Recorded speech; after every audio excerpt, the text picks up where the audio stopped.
bring in Steiner Sports CEO, Brandon Steiner. One of the country's top memorabilia mogul. I have an unbelievable guest, Brandon Steiner. Brandon's second to none. I promised you today that I was going to bring a guru in. So if your health, you're not feeling great, something's bothering you, I want to hear from you. We're going to answer everything with Dana Cavalea, fit or forever fit, but I look at him as just a complete fitness guru, not only because of what he brings to the table from a fitness standpoint, but also just from an overall health standpoint. Particularly as you get older, where things are dramatically changing, he's the dictionary. He's just the encyclopedia when it comes to when you're not feeling great. It's usually something to do with diet or something to do with fitness or something to do with stretching, and he usually has the answers. A little bit more on him. Strength and conditioning is so important. He was the Yankee trainer. How many years, Dana? 12 in total. Which is really like 72, because you do something with the Yankees, it's really you multiply in dog years, right? Yeah, you start as an intern, you work through the process, and before you know it, you get that director position, and it's awesome. So we're doing a couple of things. He's starting a new business, which I want to tackle, which is really exciting, which kind of gets into the forever fit. But also ask us anything. If you've got a fitness question, something's hurting, something's bothering you, anything, I want to hear from you. I want to hear from you now. And by the way, that is most of you. I mean, I haven't met anybody over 40, by the way, that something's not bothering. I can't remember the last day I woke up, something wasn't bothering me. Something wasn't aching and breaking and whatever. But anyway, he does a great job in keeping me in one piece, which I'm very grateful for. Dana, how are you, my friend? I'm doing great, Brandon. How are you doing? I'm good. I'm good. That's usually how we start each session. How are you doing today? Yeah. And our Thursday mornings are usually a little more cumbersome. The man runs me into the ground. Don't let him kid you. But it's usually getting to some serious conversation before you know it. In fact, flies by. Right. And we lifted a few pounds and ran a few legs. That's our goal. Brandon's got some goals for the new year, and we're working to attack. Which is, why not try to be the healthiest you can possibly be, which will then lead you to be the most effective that you can be, and then all of a sudden you'll be doing more than you ever thought. Because I think the goal is, how do you do the most amount in the least amount of time? Like, how can I do more? Yeah. Right? Time is a resource. You don't get your time back. It's definitely limited, so we try to maximize that hour.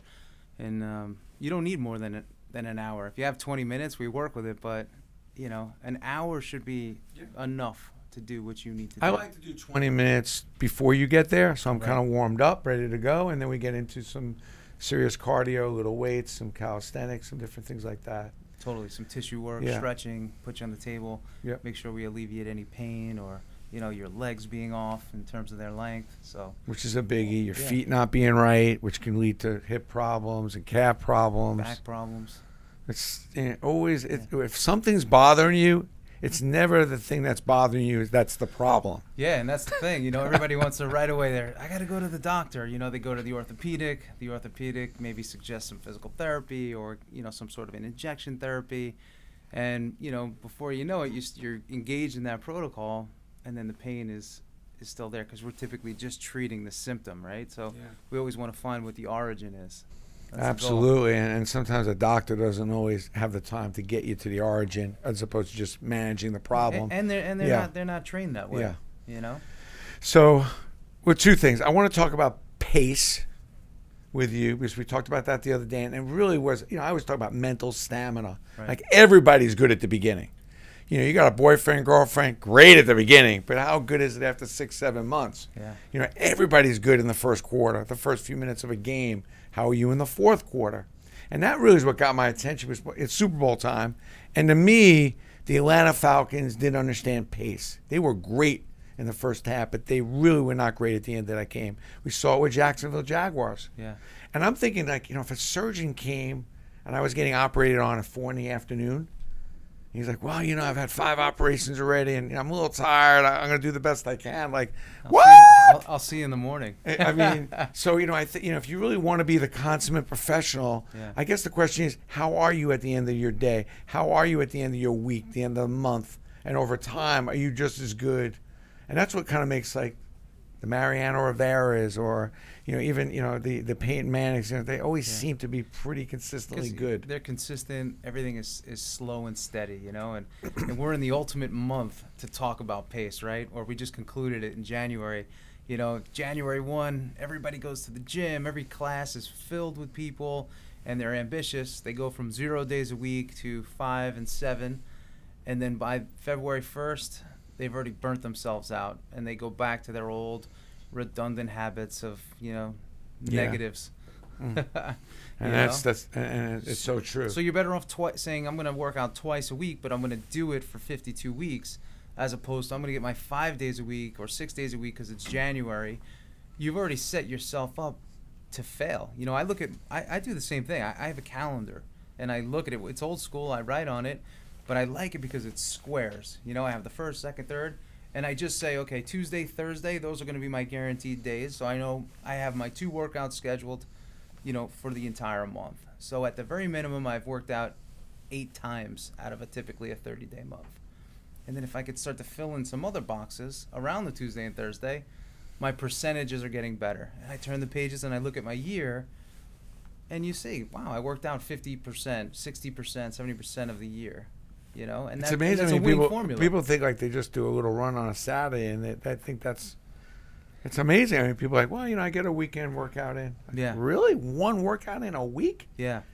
But wow. For some people, if it's better, it's definitely better than nothing. But let's figure out how do we get that second day into the schedule, and it may be 2 20-minute workouts and then a bigger workout on a Saturday. That's okay too. How many times a week should you work out though? And if what's the right amount? Is there a right amount? It's all based on the person, and it's all based on where you're at, right? So I talk about stress and anxiety a lot. And if your system is charged up from work, or you had a fight or an argument with somebody, you're going to be typically charged up.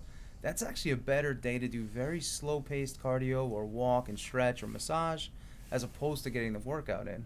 So we focus in sports a lot on what's called heart rate variability. There's some days where your heart rate is a little bit more accelerated than others, and those are the days you feel a little bit fatigued and lethargic. Those are the days to pull back, not I got to work through it and push forward. So to come up with what the ideal strategy is, it's again, I look at my calendar and say I'm going to do 2 days a week. That should be your minimum, but I need to do some level of activity every single day. So for everyone listening, if you can get 2 days as your minimum, 3 is gravy, and anything above that, that's your extra credit. But you must do something every day. And pace is really almost another word for consistency. Consistency. So that you're as good at the end as you are at the beginning. And when it comes to consistency, I've been saying this for years. Consistency over time is what will yield you the results that you want. It gives you credibility. Yeah, totally. Yeah. When you look at guys like Mariano Rivera and Derek Jeter and Alex, what made those guys so great is that when it was Monday, Wednesday, and Friday at 3 o'clock, you knew that where Derek Jeter was going to be, and it was going to be with me. And he didn't deviate from that plan. And if something ever came up, like traffic or in his the line at Starbucks was a little bit too long and he was delayed, boom, text or phone call, and he'd say, you know what, we'll do it right after BP. But if it was Monday, Wednesday, and Friday, we were getting that in, provided we didn't have a rain delay or we were flying in from Seattle, and then he would be a little fatigued and we'd push it forward a day. But we're taking your questions. Bring them in if you got anything that's bothering, neck, arm, whatever it is. And by the way, so please, I want to hear from you. This is a participation conversation, but also great blog. Love your blog. It's a rarity to find somebody with your knowledge, because there are people that do this, they do that when it comes to physical training, but they're not writing, communicating the way you are. How do you get your blog, by the way? Because if you're not doing anything out of all this, if I can't convince you to eat better, work out more, just at least get his blog. Yeah, so at the very least. I have it on my website, Cavalea, Cavalea.com. Yeah, it's a good blog. You can go there, and every morning around 6:02, it'll arrive. Around 6:02, not 6:03. Yeah, 6:02. It'll arrive in your Why inbox. 6:02? Why'd you pick that time? I looked at it, Ben and I picked it, but the reality is, Ben, you always have something. He's always in on it. Ben, what's the mantra on this thing? Like, why 6:02? Well, a lot of emails may get sent at 6 o'clock, so you want to be on top of the inbox. Send it at 6:02. You wanted to beat the 6 o'clock in the morning emails. Yeah. And because we are that's fair. We are you thought about it. We're a health and wellness and fitness based blog. Yes. The reality is we want to catch you right when you wake up. and give you a little bit of guilt right Get when you- your eyes open, and get you and a thinking. little bit of inspiration and motivation at the same time. Get you thinking. gets I you love thinking. your blogs. It's They're just a very little- well thought out, and they're not that long. Yeah. You know, I'm not a long reader. I'm not a long writer, so it works out well. But I try to create. I have these what I call my 5 drivers of performance, right? Oh, let's go there. So, 5 drivers. Yeah, 5 for performance. drivers. You Go got to ahead. package it up. All right. So my mindset, training, fueling, recovery, and influence. So that I write on those 5 topics. So it's about keeping your mindset strong so you can engage in the other 4. So, and then obviously our training, I'll give you different methods of training, different thoughts and perspectives on it, what's good for you, and give you some things to try. You know, fueling, obviously super important. We talk about that a lot. What are you putting in your mouth at what time and why? Why do you have those cravings? And how do you kill those cravings when you need to? And recovery. You know, listen, we're all working hard. We're all engaged all day. We have things coming at us, people coming at us, phone calls coming at us. So we need to build in recovery for ourselves each day too. And then influence, like you've done here at Steiner, you know, you made a commitment to get yourself in great shape physically and mentally, and now you want to share that with everybody else. So you're the influencer of your workplace, and anybody that decides to make a change becomes an influencer. Hey, you look great. What have you been doing? And the person you influence says, you know what? I should probably maybe start doing something too. It's like when I walked in here, Ed gives me a big hug and says, you know what? I got to do something today. Just so you Love create that. that influence Love that. on people. So it's the 5 drivers that I special. try to focus 5 on. drivers one more time. Mindset, training, fueling, recovery, and influence. Okay, tell me this. By the way, we have some questions we want to tackle, or at any point jump in if anybody has a question, anything about health, fitness, wellness. We'll come back to those questions. Just email them right in. We'll get you right on. What's Forever Fit? What's your new challenge? Because Yeah. I love bringing you onto the show and sharing the knowledge. But also, I love the fact that you're getting a little entrepreneur on me now. Yeah. And Forever Fit's a little bit of a new idea. Take me through it. Yeah, so Forever Fit's a new concept in senior health. And by senior, I mean, I hate to say it, but it's, you know, I look at it as, you know, 50 and above. Those So people, I'm a senior now. Yeah, you're a semi-senior. You're killing me right now. You're But killing it's me, man. for adults that are looking to maintain lifestyle, vitality, and health as they age, right? If you play basketball on Wednesday nights and you're 50 years old, you still want to be able to do that at 60 and 65 and 70. You want to go the distance. So Forever Fit is a company that focuses specifically on that consumer. Instead of just going to the gym and, you know, maybe hiring a trainer or trying to figure it out on your own. Your focus is on people over 50. Exactly. And the great part about Forever Fit is it's taking that Amazon concept and saying, listen, we come to you. So when I was with the Yankees, I created what I call a concept and a technique called exercise therapy, which is a lot of what I do with you. And it's analyzing the body to see where you have pain, see where you're weak, see where you're out of alignment, and then working the body to get it back into alignment and back into optimal Would you function. say it's a common problem with older people is not so much what's hurting them, but because they're not in alignment? Yeah, they're out of an alignment, and because of that, they start to get aches and pains. Neck. And then the muscle starts to adapt, and then they start to posturally compensate. So you start to see them hunch over, leaning to the right, leaning to the left, dragging a foot, and before you know it, it becomes a combination. So now they're leaning forward with a shoulder drop, with a foot turned out, and you see this altered gait and this staggered gait, and their wheels and they're out of alignment. So the car starts to get a little bumpy, and before you know it, they're physically disabled. And then they can't do what they need to do. So the goal is to catch people as they're to avoid that state, but also as they're falling into that state to kind of help them recover the plane and pull it back up. I love that. Yeah. Now, are you dealing with 70-year-olds, 60-year-olds, Yeah. people in assisted living? I mean, how does that work? Because you know what? I think we all know older people. I'm not one of them. I mean, we know older Yeah. people, but I am always concerned about my own health and wealth, and really, it's such an important, how you feel physically Yeah. as you get older. But it could be such a deterrent. Are you all over the place on this, or? So right now we're in Bergen County, Rockland County, and Westchester County. Yeah. As well as serving Long Island as well, and really it's to help people just age well and feel good. You don't need if you're 50, you're 60, you're 70. It's not always about just going to the gym and kicking your butt the way maybe it was kicked when you were 25 and 30. Like, you got to accept you have a different body. The goal now: how do I be pain free without meds? How do I keep my posture in check? And how do I just feel good and feel young every day? Because if you feel physically young, the mental will also be there too. It's hard when your body's broken down to be mentally strong. But if you're physically strong, it keeps your mental state in check. So your physical being helps your mental being? Totally. And most people address it the other way. You know, it's all about positive thinking and positive thought. But eventually you get worn down when you have that aching knee or that foot, you know, that's giving you a problem, or that back pain that just won't resolve itself. That's true. So, No I always question. say your physicality will drive your mentality, and then your mentality will drive your physicality, and they work together. I love Yeah, that. it's like a feedback loop, right? That we got to tweet that out. Tweetable. Man, that's so tweetable. That's a great little nugget.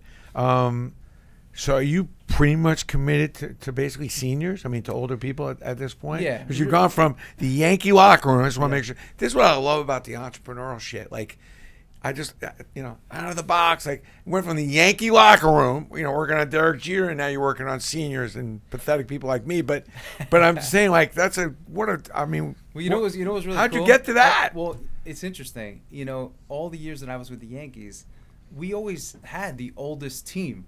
You know, so although guys like, you know, Jeter and Alex, you know, were young chronologically, they were older as players. So I was working on the senior citizens of MLB. So I said, well, if I could work on the senior citizens of MLB, and these techniques work to keep these guys on the field and healthy, how do I take the same concepts and apply it to high-performing average Joes and people that are just committed to feeling great as they age? And that's what this is. Because, and I'd travel the country and I'd see what's going on at gyms and JCCs and YMCAs, and I'm like, man, these people are not being served correctly. This audience is doing burpees and trying to kill themselves and CrossFit and things like that, but nobody's taking care of the body and the underlying structure that needs to be aligned, and the tissue that needs to be, you know, not without knots and feeling good. And that's what helps people feel good. So how's this entrepreneur journey been for you? I mean, troublesome, smooth? How much work is it taking to even get this off the ground? So we have this, you know, partner of mine with this. We have a word that we use, and it's adaptability. And it's saying, you know what, if you start running down this road and you hit a bump or you hit a wall, adapt and redirect, and then start moving forward again. And that's really what I have found entrepreneurship really is. It's a battle, it's a grind, it's endurance, it's an endurance race, it's about pace, it's about slow and steady, at times accelerating, and after an acceleration, you know, pull back. It's about eating and digesting, and not just eating and eating and eating and getting a stomach ache. You know what I And mean? once in a while, a pause. And you know, I think the other thing is it's never a straight line. And what people get upset about is they get in their car and they just want to zip to the finish line, and it's just anything but. You're getting off exits, you're on backcountry roads, you're in all kinds of places you never thought you were going to be. The Hurricanes last start place coming. you are is on I-95. Yeah. You know, driving a straight line, maybe stopping at a couple rest stops. That ain't happening in entrepreneurship. It can happen in your life. It's just not happening in entrepreneurship. And then, by the way, add the risks, the flat tires, you know, the engine blowing and some traffic and some other crap. And now you got entrepreneurship. Yeah, right? The managing of cash. Yeah. You know, how do you manage your own emotion where you want that, but you realize that instant gratification is not what's going to get you where you want to go, and you have to make every dollar spend like five, especially, you know, as a privately funded startup. You know, it's different. It's not, you know, just using VC money to burn, and you know, you got a big bank account, you can burn it down, and I wouldn't do that anyway. But you're serving people. Like I think great entrepreneurship also starts with serving people, and when you're serving and solving a problem, which older people certainly have those problems, and you start serving those people, which they're influential, and there's a lot of them. You know, people over 50. You know, it's a great start. You know, you found an audience that needed the help, and you're going to serve them with a hell of a lot of knowledge that most people with your knowledge wouldn't think of going that way. They'd find the next. You know, the next unbelievable athlete or Yankees, but you went in a direction that's very random and rogue, by the way. I did that already. All right. You know, so like I worked with the Yankees. I mean, I had the sports-based business already. We did all that. And what I started to see is even in that market, who were my best customers? They were typically older. Even my professional athlete customers, they were typically older, and they had some sort of a physical condition. And then, you know, years ago we were talking about just the baby boomer market, and how big it's going to be. And my parents fall into that category. And I say the lifestyle that they live and the lifestyle they want to continue to live, move between New York and Florida. And I said, man, this is just a huge category. And if I can take my knowledge and application and apply it to this, we're going to be able to create something really special that helps people. What's the biggest challenge you have now as you move forward and as you get this thing really rolling? What keeps you up at night? What are you scared about? Scared about? I mean, I think it comes down to, you're out there, you're pushing something, and, you want it to be a success. So on the other side of success is that word failure, and you want to try to do your best to avoid that at all costs. But in that, you also know that that's also a part of the game. So it's balancing your failures with your resilience to continue to move forward. And also, I think one of the things also I could see is getting people that have been around for a while to change their habits and change the way they view. Take your hand off the control and then delete. The paint is not dry. Yeah. You're in your 50s. You ain't dead. Like I tell, we're not dead. Yeah. You still got a lot of life left in you. That's, I think, a huge challenge, getting older people to realize, hey, man, you could be around another 20, 25 years. You got plenty of juice left, man. Totally. Let's go. They actually there was a study done, and Forbes actually did a nice write-up on this, about they studied a group of people that were 65 and above, and they saw an 18% increase in VO2 max in that group when they went from being sedentary, overweight, obese desk jockeys to training. They saw an 18% increase in their ability to consume oxygen. So that's a huge deal. So you're not on the other side of it just because you're in your 60s. The body just needs to be used. And typically, as people get older, years and years of enduring, the workplace, the stuff, and the battles, and being a parent and everything else, your health takes a back seat. So when you get to your 60s, it's about making the decision to put yourself first and becoming the CEO of company you, to move yourself where you need to go. And not to steal a line, but it has to be a now thing.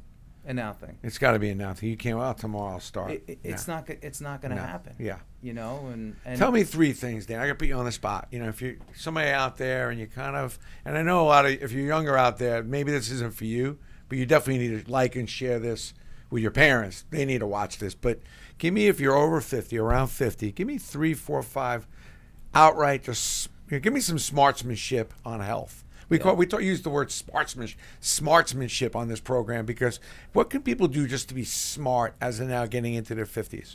I would say the first thing is self-awareness.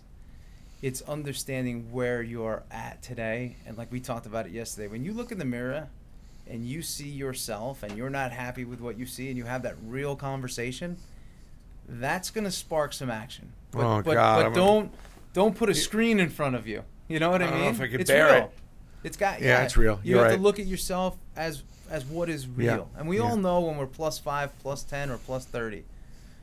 And at the end of the day, when we're +30, there's no way you're happy about that. So what happens to your mindset and your self-esteem? What happens to your production at work? You know what I mean? You almost stop caring, right? And that's a scary thing. So you think about, if you're a CEO out there running a sales group, how could you ignore this? That's what shocks me. It's like, if you're running a company, it's amazing how they ignore their employees' health and fitness. Yeah. Where you should be, why wouldn't you push it, promote it, possibly even pay for it?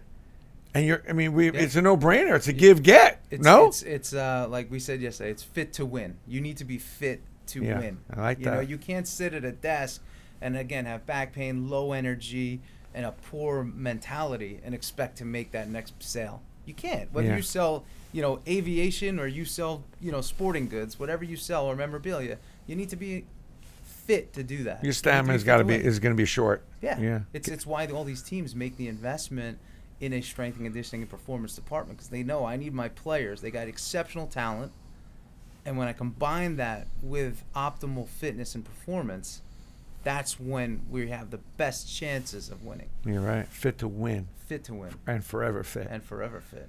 That may be the title of your next book: Fit to Win and Get Forever Fit. Well, yeah. Something like that. So we'll figure it out. Yeah. We spent a lot of time together, so we'll figure it out. The man's a rock star, Dana Cavalea. You got to go to his website. If you do nothing out of all this, which many of you will admit it, you'll do nothing, but go to his blog. least get the block. So maybe we wake you up one morning, you'll see the light. Yeah, we just want Give them me to start one thinking. more tip. Give me another good tip. If you're over 50, that we can pass on, that maybe can just give you a little bit of a springboard towards your So health. this is going to be very basic, right? And I feel like every time I'm here, I mention it. But I feel like the older generation was not trained to drink as much water and stay hydrated. So a lot of, believe it or not, aches and pains, aggressive appetite, it comes from being dehydrated. How so? Well, what happens is when you look at a carbohydrate, for instance, like, oh, I can't stop eating bread, I can't stop eating carbs. And I'm going to get a little scientific here. But the molecular makeup of a carbohydrate is carbon, hydrogen, and oxygen. 6 carbons, 12 hydrogens, and 6 oxygens. H2O This is does water, not right? sound good. H2O is water. So if you think about it, C6H12O6, the H and the O are water. So if your body is deprived of water, what will your mind say? It'll say, go get H2 and O. And the other alternative, if you can't get water, is to get a carbohydrate. And the body will use that carbohydrate and break it down so your body has enough systematic water in it and cellular water. Really different way of thinking about it. Killer. But I want to say this. So if I play basketball for 3 hours like I did last night, I'm probably dehydrated on some level. Yeah. And my body's craving probably for water, and I'm then going to grab some carbs or some food. Yeah, and you want to replace, because you're burning sugars too. So you want to replace with the carbs, but you want to make sure that you're not replacing exclusively with the carbs and neglecting the water component. You want to do both. And what I say is, as you get older, you have a choice. Do you want to keep your tissue, your muscle tissue, as Kobe beef and filet mignon? Or do you want to go on the other side and have it as beef jerky? Because when you move beef jerky, you can hear the crunchiness. And a lot of times people are walking around with muscle tissue that is more fibrotic and set up as beef jerky rather than well-hydrated, blood-dense and oxygen-dense muscle tissue. And that's when you feel really good. I mean, how do you gauge how much water one should drink? Well, the first thing you could do is, just a basic urine test. When you Sure. go to the bathroom, if it's clear, you're clear, provided you haven't had, alcohol or caffeine. If you're moving more into a darker colored urine, you need to hydrate. So that's the first way. So when you do urinate, you should actually go look at your urine. Totally. Yeah, you shouldn't be, looking at the corners of the Yeah. the bathroom. So it's actually really important. That's a simple exercise. Can't do it simpler than that. Yeah, we used to put, with the athletes, we used to actually put pee charts on the wall. So they would be the only thing to stare at. It was kind of creepy, but at the end of the day, you were just forced to do a basic analysis. Yeah, because for those guys, if you're not hydrated right, That's muscle strains. That's an ACL tear or hamstring, quad. Usually Right. dense muscle will tear, especially on a hot summer night. And then you have cramping. So those are the things that we look to avoid. But all of these things, it's amazing that sports fans, they see it happen in sports and they know the athletes do it, but for some reason they don't say, well, I should probably do that too. And I wanted to be the voice that said, no, you should not. You should do it. It's important that you do it because we want long-term health and vitality, and why shouldn't you do it? Got a question? Bring it in. Dana would go online. I'll answer some of your questions. We're going to check out for now. Any quick questions, Jake? Just one for college kids. What would you suggest, with diets and everything like that? Yeah, I did a talk on this. I did a pod on this the other day about college kids. And most college kids and high school kids, they don't consume enough calories. So here they are, they're looking to build a 10,000 square foot house, with muscle and good lean mass, but they only show up with 3,000 square feet of wood. Most of them, they don't like breakfast, so they don't eat breakfast. And they're not eating their first meal, and it's usually, maybe some fruit snacks or something mid-morning, followed by a carb-dense lunch. And then they go on another fast, and they get home, and they rip the cabinets apart looking for food because they're in a caloric deficit all day. So really the best way for a college kid or anybody to get on track that's active is to build out your meal structure. Build it around, eating about 5 times. And schedule it. Because Because you get kind of busy, and then all of a sudden, the drinks, the booze takes a big role. Yep. And before you know, you're eating chicken wings at 2 a.m. And between you know, the 3-4 beers, some chicken wings. I wouldn't know about this. I'm just kind of imagining it. But Syracuse was a dry campus, right? Yeah, we never did anything like that. But you know, that's the insanity. And then you pick up your head, and you don't really feel it in college. But then when you get out, it just you blow up, and you're some a mess. people when they graduate college, they take their same college, you know, ways, Yeah. you know, the negative ways, and they bring it with them into the real We world. don't allow that here at Steiner, by the way. We throw out pizza, chicken wings. They start coming in with wild wings, and those wild wings get wildly thrown out. Good. You know, pizza gets thrown out. You want to eat pizza, you got to eat at home. We don't allow people to eat that stuff here. That's good. I'm not saying you can't eat it. You just can't eat it here. Keep And it that clean. level of discrimination, I haven't seen any laws against that. I said I discriminate against bad eating at Steiner. Yeah. I don't allow it. If you have a problem, you don't probably want to work here because I will throw your lunch out. You're a bad influence on the company, and you're not helping yourself. I'm not interested. Yeah. And we've thrown a lot of interns' lunches out when they first great. come because they think they're going to sneak it in through the back door. But I see it all. Yeah. But it's funny how at least that one meal they have to be conscious, and that's a help. Yeah. It's a start. And you know, I know like some people may interpret that and say, well, I can't eat pizza. I can't eat a burger. I mean, I'm never supposed to eat this again. And you know, we always call it eating clean, right? If you could eat clean Monday to Friday, you can play a little bit on the weekend, and the weekend does start Friday night, Saturday, and Sunday. But so if you can 5-2 is a playoff team, right? You're you're- playing 700 ball. you're a winner. Yeah, right? 5-2 is a good record. I mean, that's Yeah, pretty good. But the key is, right, to keep those 5 days clean Yeah. for 52 weeks. Most people, Wednesday night, I'm going to go out this week. And now all of a sudden, it's not 5-2 anymore. They change the ratio. And if you do that, let's just say, you know, every few weeks, you change your percentages of winning for the year. So we got to play the full season. Got to play the long game. But yeah, exactly. And again, it goes back to your pace. Pace. Pace. Pace. Focus.